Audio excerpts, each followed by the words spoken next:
Assalamualaikum warahmatullahi wabarakatuh. Perkenalkan, saya Sofi Latifah Kolbi dengan NIM akhir 260. Sebelumnya, terima kasih kepada Ibu Weni Wilia SPMSI selaku dosen pengampu mata kuliah patogen tanaman. Di sini saya akan menjelaskan materi tentang patogen tanaman, yaitu tentang Nematoda meloidogin SPP pada tanaman kopi. Yang pertama itu pendahuluan. Kopi merupakan komoditas subsektor perkebunan yang berperan sangat penting terhadap pendapatan negara. Terjadinya penurunan produktivitas tanaman kopi disebabkan oleh nematoda. Salah satunya adalah serangan nematoda puru akar atau meloidogin SP, termasuk meloidogin incognita, yang merupakan salah satu masalah fitonisasi utama karena mampu merusak sistem perakaran, menurunkan serapan air dan hara, serta secara signifikan menurunkan produktivitas tanaman kopi. Klasifikasi Nematoda meloidogin SPP. Yang pertama itu kingdom dari Animalia, filum Nematoda, kelas Secernente, ordo Tilenchida, famili Heteroderidae, genus meloidogin dan spesies Incognita. Biologi Nematoda meloidogin SP.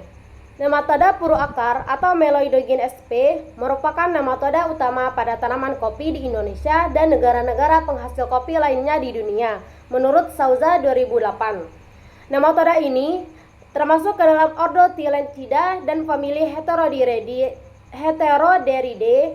Nematoda pada tanaman kopi ini berukuran panjang sekitar 0,4 sampai 0,7 mm dengan lebar 40 sampai 160 mikrometer dan diameternya itu sekitar 20 sampai 25 mikrometer menurut Nelson 2002, Agrios 2005. Dan nematoda ini itu mempunyai stilet yang relatif panjang. Adapun cara menyerang atau gejalanya, Nematoda meloidogin menyerang jaringan korteks akar, terutama akar-akar serabut yang aktif menyerap unsur hara dan air. Akibatnya, pertumbuhan akan terganggu dan penyerapan air maupun unsur hara tidak optimal. Gejala serangan meloidogin SP pada bagian atas tanaman umumnya tidak spesifik. Tanaman tampak kerdil, pertumbuhan terhambat, ukuran daun dan cabang primal mengecil, daun tua berwarna kuning yang secara perlahan akhirnya rontok dan tanaman mati, menurut Harni 2014. Gejala pada daun dimulai dengan daun menguning, kusam atau berwarna tidak segar. Lebih lanjut, daun akan menjadi gugur sehingga daun di tajuk tampak tidak lebat. Penyebaran tanaman yang terserang nematoda terjadi secara berkelompok atau terdapat titik awal serangan di hamparan pertanaman kopi, menurut Priyono 2021. Pada akar, gejala pada akar ditandai dengan perakaran serabut berkurang. Pohon tanaman kopi mudah digoyang dan dicabut jika kerusakan perakaran kopi sangat berat.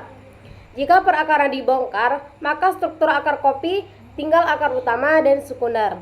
Sedangkan akar tersier dan akar serabut mengalami kerusakan. Metode pengendalian nematoda pada tanaman kopi. Yang pertama itu dengan menanam varietas tahan. Artinya penggunaan tanaman resisten paling efektif dan efisien dalam pengendalian nematoda pada kopi. Yang kedua itu dengan rotasi tanaman. Pada lahan bekas pertanaman kopi dianjurkan untuk melakukan rotasi tanaman, yaitu dengan menanam tanaman dari jenis yang tidak disukai nematoda, misalnya tanaman tagetes dan tebu. Tujuannya untuk mengurangi kepadatan populasi nematoda. Di dalam tanah atau untuk memutus siklus hidup nematoda tersebut. Yang ketiga itu dengan pengendalian hayati, yaitu dengan menggunakan bakteri endofit dan jamur Trichoderma sp.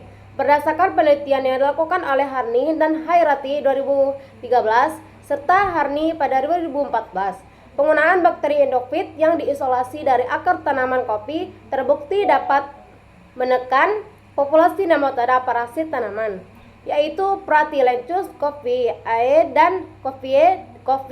dan meloidogin sp. Selain mampu menurunkan populasi nematoda, bakteri endofit tersebut juga meningkatkan pertumbuhan bibit tanaman kopi. Adapun pengendalian yang terakhir itu dengan pengendalian kultur teknis. Adapun kesimpulan dari presentasi pada materi yang telah saya sampaikan, nematoda puru akar atau Nematoidogin sp merupakan salah satu hama utama pada tanaman kopi yang menyerang pada akar tanaman. Pengendalian yang efektif dapat dilakukan dengan menanam varietas resisten, melakukan rotasi tanam, serta memanfaatkan agensi hayati seperti Bacillus sp dan juga Trichoderma sp. Sekian presentasi yang telah saya sampaikan. Lebih dan kurang saya mohon maaf. Saya akhiri dengan wassalamualaikum warahmatullahi wabarakatuh.